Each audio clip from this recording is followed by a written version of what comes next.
Civic 點解變成爛仔車呢？發生什麼事了？呢台擁有住50年歷史，作為 Honda 最長壽嘅核心靈魂車型，到底有咩魅力呢？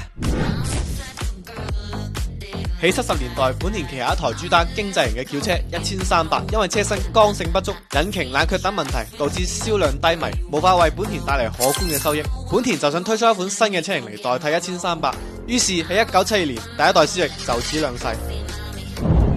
1.2升嘅排量，擁有住60匹馬力，主打經濟實用嘅Civic啱好就撞上美國嘅汽車排放法案，再加上當時嘅石油危機，好多人就轉向購買經濟型嘅車，而Civic引擎搭載嘅 CVCC 系統可以更加充分燃燒混合氣，減少廢氣嘅排放，所以好快就成為全球最暢銷嘅車型之一。唯一嘅缺點就係後排空間太細，只可以攞嚟放下嘢咁，不愧係Civic嘅祖宗啊！所以到咗第2代就改為咗後排空間，同時提升咗整體嘅發動機性能，諗住錦上添花會賣得比第一代更好啦。點知因為石油危機嘅結束，讓美國人玩翻大排量 V8，導致第2代嘅Civic喺北美銷量並不理想。於是第3代就更改咗全新嘅樣貌，推出咗運動系列Civic SI， 搭載1.6升 DOHC 引擎，可以爆發130匹馬力，成就咗後來嘅本田改裝品牌巨頭之一 Smoon 匙羹改裝廠。感興趣嘅可以先點個關注，下期帶你了解。第3代Civic仲分支咗出嚟一台叫 CRX 版本，佢同Civic唔同嘅係 CRX 擁有住 Fastback 嘅造型，喺第2代先拋開咗Civic呢個名，成為